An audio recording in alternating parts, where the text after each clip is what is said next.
Olá, bom dia, boa tarde, boa noite. Não sei que horário você está nos assistindo, mas eu estou muito feliz de estar aqui para mais um episódio do nosso podcast Med Life. E hoje com uma convidada muito especial, doutora Clarice. Olá. Muito obrigada pela sua presença. Eu sou muito fã dela, mas a verdade, o que eu acho que ela pode mais contar para vocês que vocês vão amar, é que a Clarice tem uma história linda de transição de carreira. E eu acho que isso pode agregar aí para você que está assistindo. Então, assim, eu te admiro inteira, mas o convite foi mais pensando em você dividir essa sua experiência de vida, assim, com o pessoal. Muito obrigada por aceitar estar aqui. Amandinha, eu que agradeço o convite. Fiquei muito honrada por você ter me chamado. Amei. Agradeço a todos que estão aqui também, nos ouvindo, né? Espero que minha história possa inspirar, enfim, ajudar outras pessoas que pensam nisso também, né? Em mudar de carreira, como que faz, como que dá o primeiro passo. Enfim, muito obrigada. Obrigada. Acho que você pode começar contando pra gente qual é a sua primeira profissão, né? Assim, a coisa que você começou fazendo na vida aí. Então, gente, eu sou nutricionista, né? É minha primeira formação.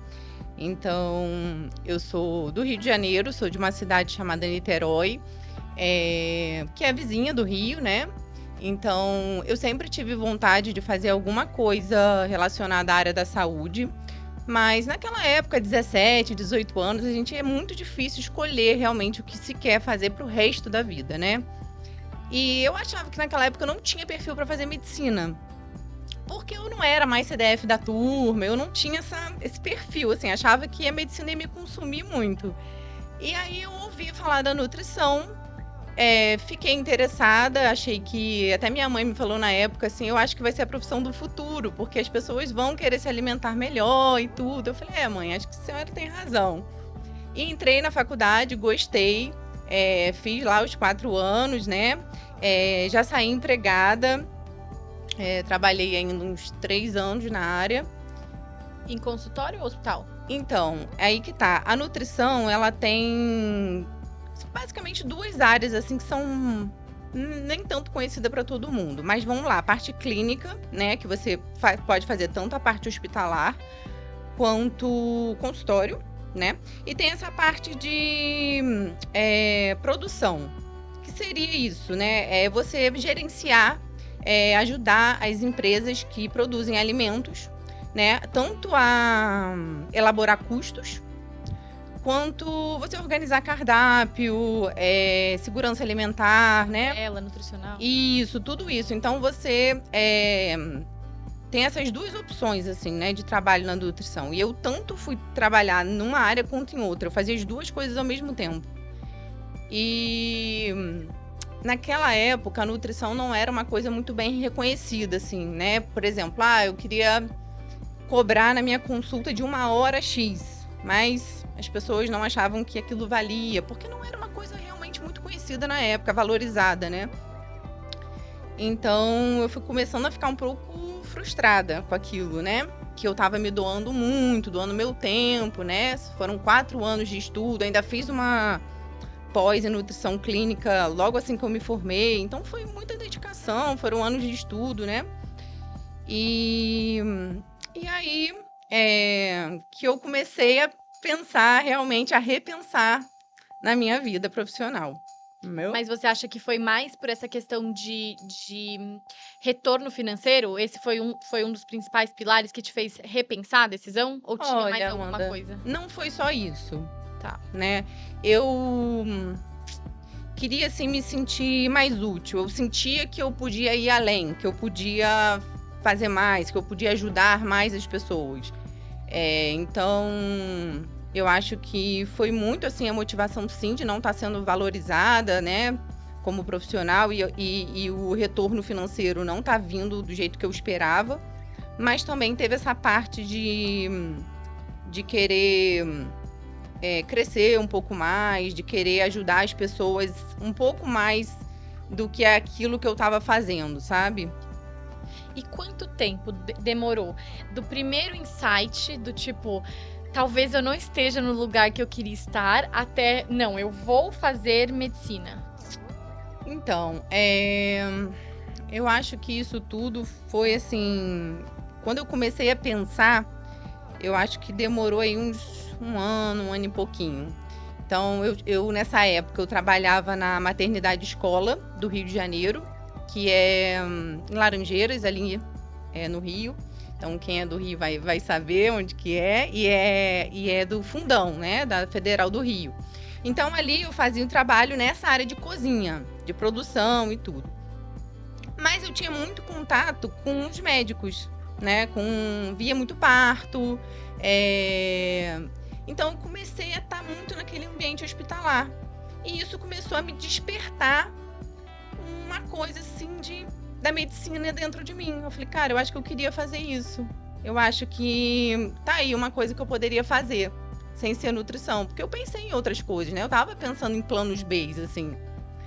E isso foi, assim, foi muita inspiração pra mim na época, sabe?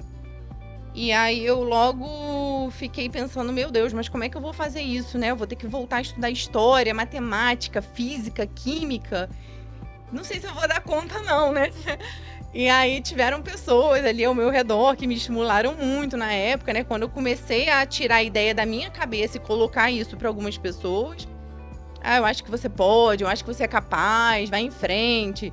E eu me senti estimulada a fazer isso. Conversei com a minha mãe na época, falei, mãe, ó, eu acho que eu vou abandonar a nutrição, vou fazer medicina e tudo. A minha mãe ficou um pouco assustada, assim, no início. Ela, ai, meu Deus do céu, mas você já tem emprego fixo, não sei o quê. Eu falei, mãe, mas... A tal da estabilidade. Exato, a tal da estabilidade. Aí ela falou, olha, mas vamos sentar direitinho, vamos conversar, se é isso mesmo que é teu sonho, a gente vai em frente, eu vou te ajudando aí. E assim foi, eu procurei um pré-vestibular lá na minha cidade, bem famosinho, que é o PH. E eu cheguei lá e falei, olha, eu já sou formada e tudo. Tava com quantos anos? Eu tava com 29. Eu quero uma ajuda de vocês me dão uma bolsa? Aí, eles falaram, vamos pensar, vamos ver, gostei da sua história e tudo. Aí eles me deram uma bolsa de 50%.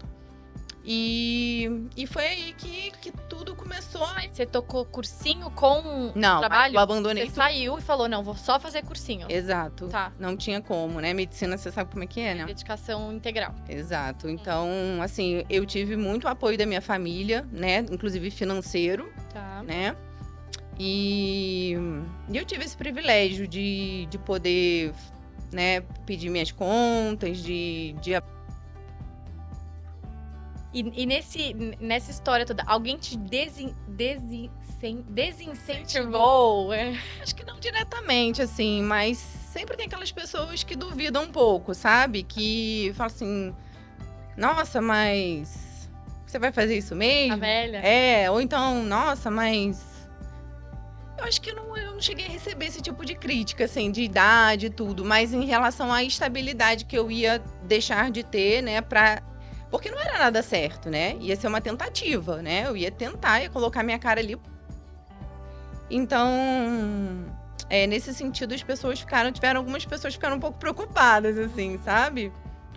Não sei se chegou a ser um desincentivo ou uma preocupação extrema. Tá. Né? Mas sempre tem, né? Sempre tem. E aí, de cursinho, foi quanto tempo? Foi 1 ano. 1 ano. Dedicação total. Total. Era o dia inteiro, era na monitoria ali, sugando os monitores e fiz aula particular de matemática, que eu sempre fui muito ruim em matemática, então eu fui procurar sanar aí as minhas falhas nas matérias que eu achava que eu tinha mais dificuldade. Fiz ainda um outro cursinho por fora, só de biologia e química. Então, era isso. Eu fazia uma aula particular de matemática e esse outro cursinho por fora, só de biologia e química. E mais o pré. Tá. E nesse meio tempo, assim, nessa época do cursinho, você nunca tinha saído de casa? Ou você saiu e voltou pra casa? Não, eu tava na casa da minha mãe. Tava na casa da sua mãe. Aí passou na faculdade? Isso. Pública? Isso. Não, pública não. Privada. Privada. E aí é outra, né, grande história, assim, né? Porque, a princípio, eu queria federal, né? Pra eu não gerar esse custo pra minha família. Até porque, assim, sinceramente, eu não achava que eu ia entrar pra uma faculdade particular. Não achava que eu ia ter condições financeiras disso. Enfim, aí foi um ano de estudo intenso. Eu acabei entrando, né, lá na Faculdade de Medicina de Petrópolis, que é Serra do Rio de Janeiro. E na época eu falei, gente, eu passei, né, para minha família. Passei e agora, né? Só que é uma faculdade particular. Só ali na entrada da matrícula, parece que pelo que eu me lembro, acho que eu tinha que pagar quase que equivalente a 2 mensalidades. Tá. Então, assim, foi um baque, mas todo mundo ficou muito feliz, aquela coisa toda, né? Aquela comoção da minha família. E eu liguei pra minha tia, que é médica, pediatra, né? E que sempre me incentivou muito. E falei com ela. Ela falou: não, Claricinha, a gente dá um jeito. A gente vai dar um jeito. Na época também minha mãe tava num emprego que ela tava ganhando relativamente bem. Então, assim, a gente precisou fazer muitos ajustes, assim, na família. Eu tive essa tia que me ajudou, e um tio também. Minha mãe me ajudava com o resto da despesa. Porque você mudou de cidade também. Mudei de cidade, exatamente. Mas era, assim, 1h30 de Niterói, né? Bem rapidinho mesmo. Então, eu tive esse privilégio, mais uma vez, né? De ter pessoas que me apoiaram, né? Que puderam arcar, me ajudar financeiramente, né? Então, assim, isso é um privilégio, sim. Eu não tinha, na época, nenhuma regalia, assim. Eu não era não sou filha de família rica. Meus pais não são ricos. Não tem isso, eu vivia, assim, sei lá, com R$300 por semana, assim, era bem apertado, assim, ali as contas, né? Mas, assim, foi uma época super feliz, né? A gente curtia muito. Na segunda graduação, o que muda? Não teoricamente falando, né? O que muda de cabeça, de postura, Nossa, muda muita coisa, né? Eu acho que a bagagem que eu cheguei na faculdade de medicina foi totalmente diferente, né? Tanto academicamente quanto psicologicamente, né? Então, assim, eu vendo os meus colegas muito mais novos que eu, indo pra balada, tomando todas, indo pra festas, e eu não tava mais naquele mindset ali, né?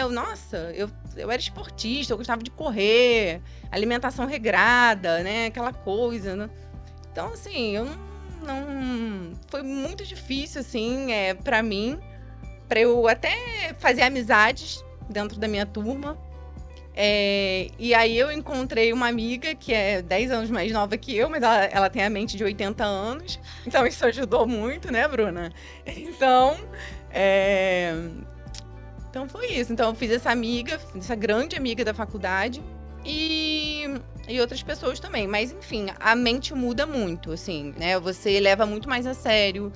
Ainda mais que tinham pessoas ali que eu sabia que estavam dando a vida por mim, literalmente, sabe? Trabalhando muito pra eu ter aquilo ali. Então, assim, eu só pensava nisso.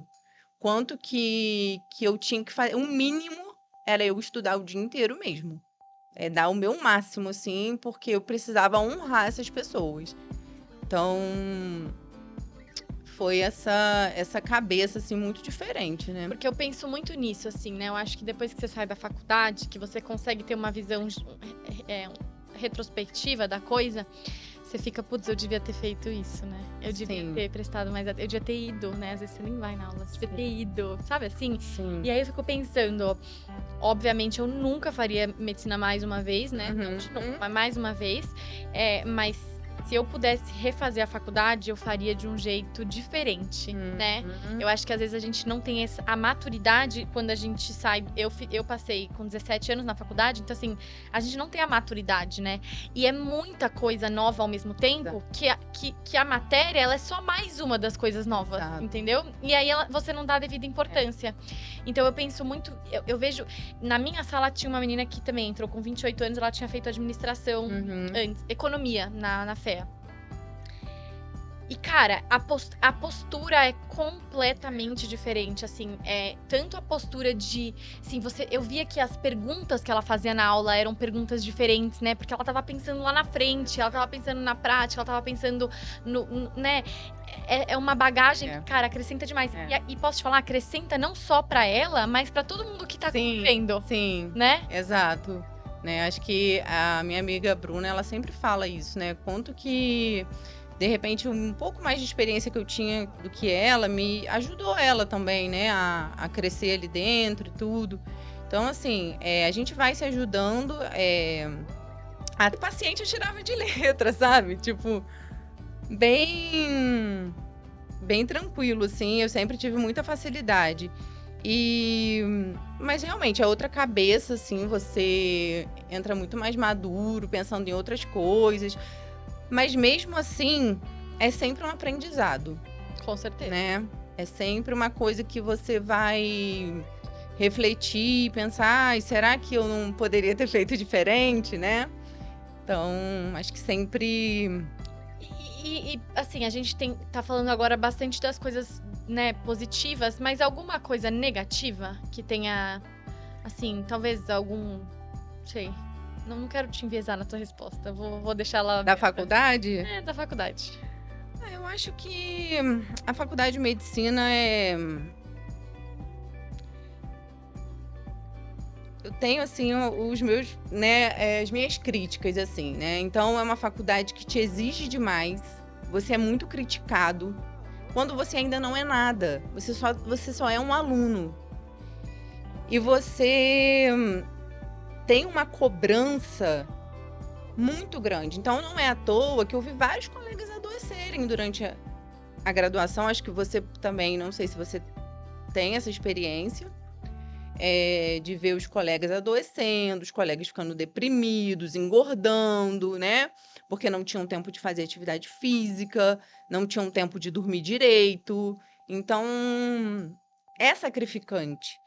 Mas se você for parar para pensar, será que esse tipo de ensino não poderia ser repensado? Será que realmente precisam desses 6 anos para você dar o conteúdo necessário que tem que ser para medicina?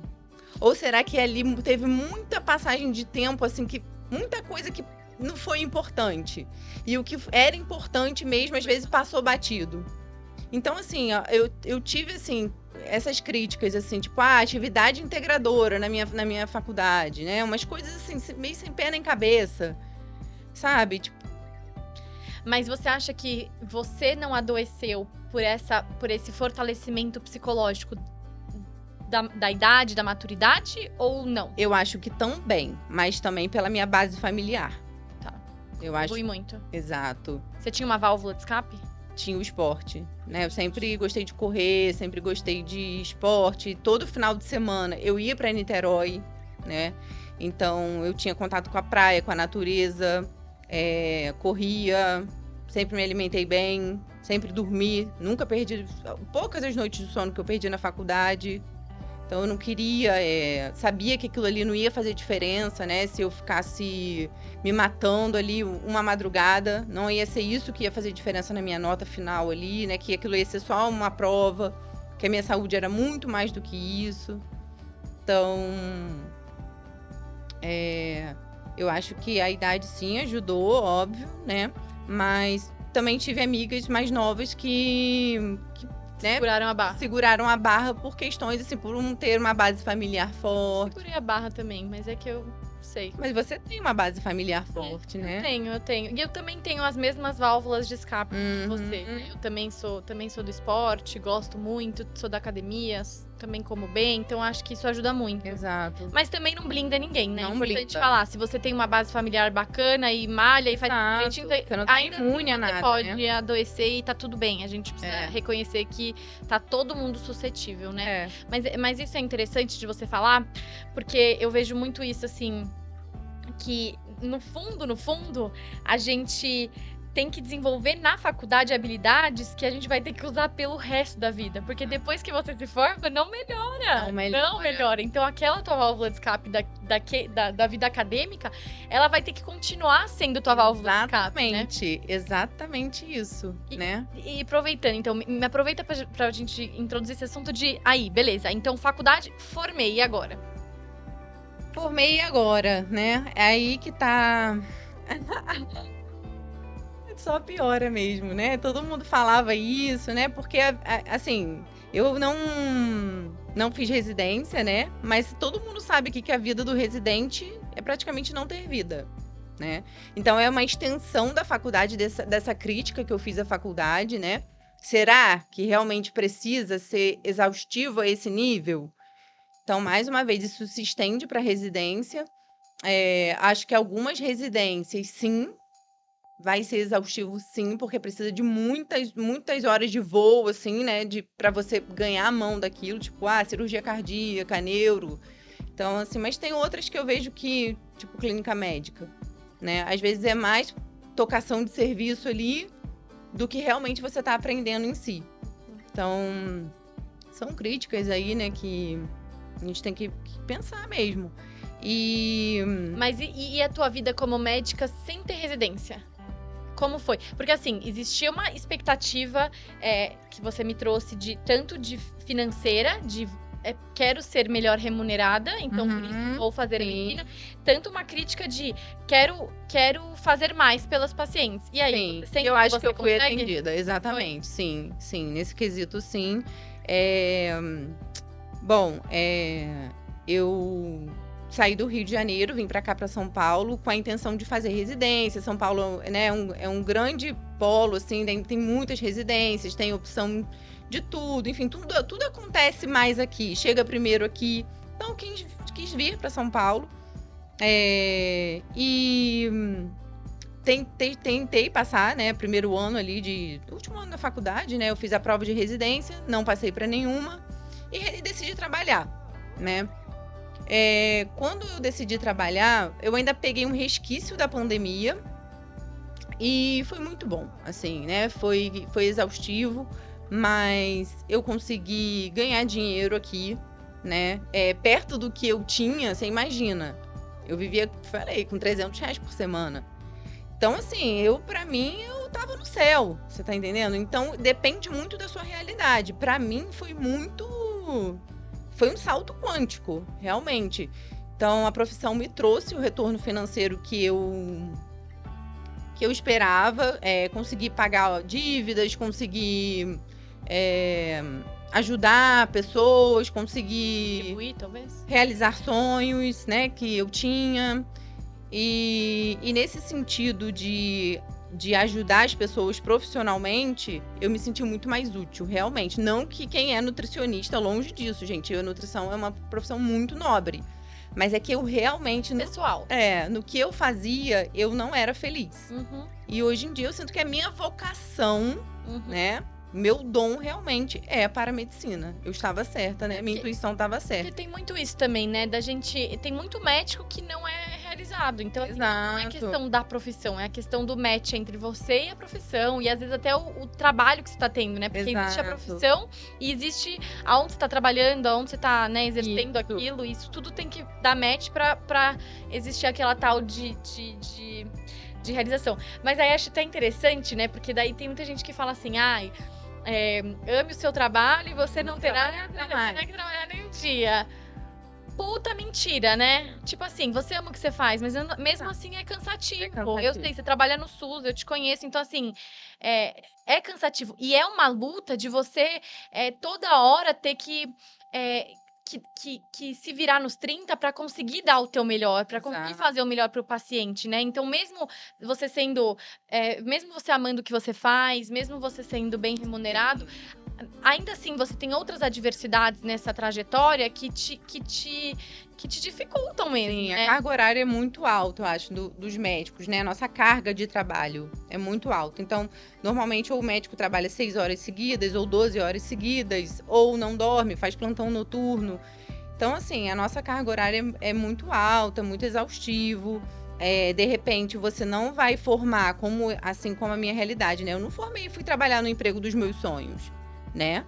Eu fui pro que o mercado me ofereceu. E eu fui aprender ali na raça, né? Porque você não sai da faculdade sabendo tudo, né? Muito pelo contrário. Você sabe como eu conheci a Clarice? Vou contar. A gente trabalhava junto num lugar.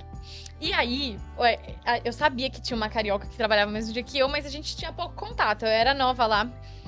E aí, um dia, eu não sei o que aconteceu, eu falei, eu preciso de ajuda. E aí, me falaram assim, eu falei, cadê aquela médica? Não, doutora Clarice tá tocando uma emergência. E aí, eu bati na portinha da emergência lá, tava a Clarice, ela tava tocando uma parada. Aí a Clarice, não sei quem, pega adrenalina, não sei quem, ideia, compressão, não sei o quê. E eu, caraca, essa mulher é porreta. Tipo, daí eu fiquei com medo dela. Eu falei, nossa, acho que, tipo, né, a menina deve ser muito brava. Aí foi assim que eu te conheci. Disso. Foi. Oh, meu Deus. Foi a primeira vez que eu vi você atuando. Mas eu sei que parada é essa que você tá falando. E eu tava apavorada. Você vê, às vezes a gente não transparece, né? Exatamente. A gente teve agora, teve um podcast que a gente gravou recentemente com o Doc, que é o nosso diretor médico, e ele falou, né, que ele trabalhava no resgate, e aí que é isso, assim, quando você tá numa situação de liderança, você tem que ser a calmaria, né? Então, assim, tá todo mundo desesperado, não, você tem que ser ali, você tá tocando o negócio, você tem que ser a pessoa que finge que tá tudo bem. Exatamente. Não pode dar desabando, mas eu tava mais concentrada, eu acho. Entendeu? Eu tava muito concentrada no que eu tava fazendo. Então, às vezes parece que eu estava calma, mas eu só estava concentrada. Entendi perfeitamente. Nesse trabalho aí de porta, algum perrengue muito grande? Ah, amiga, vários, né? Várias histórias marcantes, né? Principalmente no SUS, assim, você vê muita coisa. Abuso, violência, né? Pessoas que às vezes não têm dinheiro para comprar uma dipirona, né? Muita doença sexualmente transmissível, HIV, entre outras milhões de coisas assim que a gente poderia ficar até amanhã falando, mas assim no SUS você é uma escola. Você vê muita coisa. Hoje em dia, qual você diria que é a tua maior dificuldade para exercer tua profissão no SUS? Olha, eu acho que isso vai depender também do local que você está, né? Eu acho que hoje em dia, assim, eu enfrento assim, dificuldade de ter muito volume de paciente, né? E às vezes, por exemplo, falta um médico ali na porta, né? Ou então o outro deu um atestado e você fica com muito paciente e poucos médicos. Então, isso às vezes te sobrecarrega, às vezes num plantão de 4 horas, isso vai passar tranquilo, mas num decorrer de 12 horas, você vai chegar no final dessas 12 horas exausta, né? Você não aguenta, você imagina, você atender 100 pacientes, né? Meu tio mora nos Estados Unidos e ele me perguntou assim, Clarice, quantos pacientes mais ou menos você atende num dia? Uns 10?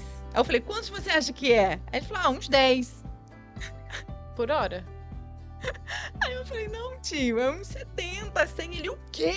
Eu falei, 70, 100 pacientes. Ele ficou muito apavorado. E se não atender, tem gente batendo na sua portinha. A doutora não tá atendendo hoje? Exato. É muito. Então, acho que esse volume, assim, isso você vê tanto na rede privada. Eu acho que não é uma exclusividade do SUS. Concordo também. Acho que isso até é um tema interessante. Você, né, a Clarice trabalha tanto em hospital público quanto em serviço particular.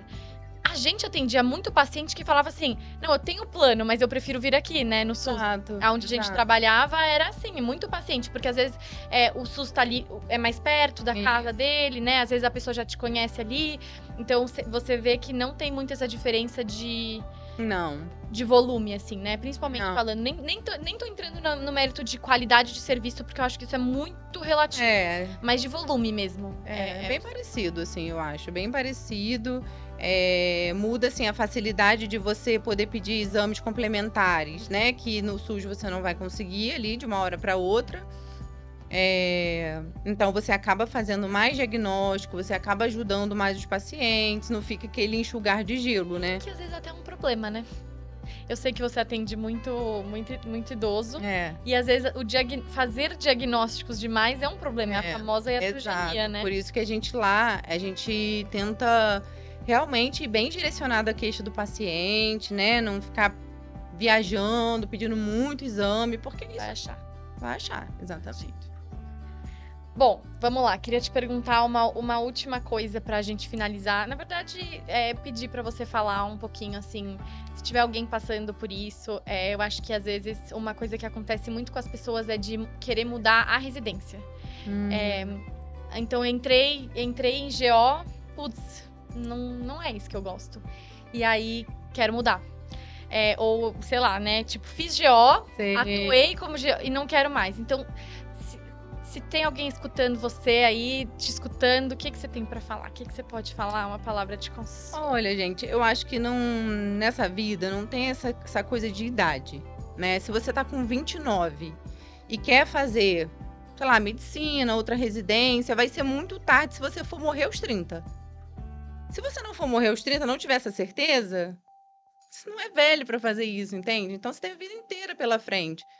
É claro que isso depende de muitos fatores, né? Eu acho que não basta só a vontade, como eu contei aqui a minha história, né? Se não foi assim só a minha vontade de querer, né, mudar e fazer outra coisa, mas ter uma estrutura, pessoas que estavam um suporte, exatamente. Então, se você tem a oportunidade de mudar, faça. Porque é sempre melhor você se arrepender daquilo que você fez do que daquilo que você não fez, porque você nunca vai saber. Você vai ficar naquela dúvida eternamente. Mas se eu tiver... Então, isso é muito ruim. Então, às vezes, e eu entendo também as pessoas que mesmo tendo o tal do suporte, não mudam. Porque mudar é muito difícil. Te tira completamente da zona de conforto. Mudar não é fácil. Você imagina, você ter que começar tudo de novo, tudo do zero. Você começar a depender de pessoas quando você já era estável financeiramente. Então, isso tudo é muito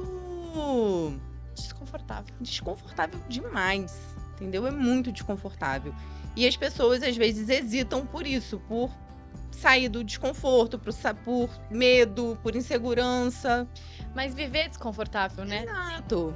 Mesmo se você seguir no mesmo caminho, você vai ter desafios inerentes ao processo que serão desconfortáveis iguais. Então, assim, tentar fugir do desconforto é uma mera ilusão. Exatamente. Às vezes você pode continuar no mesmo lugar e continuar infeliz, continuar enfrentando desafios que você não ia querer, convivendo com pessoas que você não aguenta mais conviver, que aquilo às vezes está te fazendo mal, está fazendo mal para sua saúde mental. E às vezes, assim, você pensa num plano B, ok, eu tenho como executar esse plano B, e partir para ação. Aí partir para ação que é a grande sacada, né? Que é a grande virada de chave. Que é aí que entra a coragem. Você tem que ter coragem. Então, se eu pudesse dar um conselho, assim, para as pessoas, tenham coragem, né? Não hesitem, façam, realizem o sonho de vocês, vão atrás, que vale a pena. É estrutura mais coragem. Acho que é Perfeição. Eu que agradeço. E obrigada. Espero muito que vocês tenham gostado. Nos acompanhem nas redes sociais. Vou deixar o arroba aqui embaixo. Se tiverem qualquer dúvida, podem deixar também aqui nos comentários. E espero que vocês tenham gostado de novo, né? E fica aqui pros próximos. Se inscreve no nosso canal e tudo mais. Beijo. Tchau, gente. Beijo. Obrigada.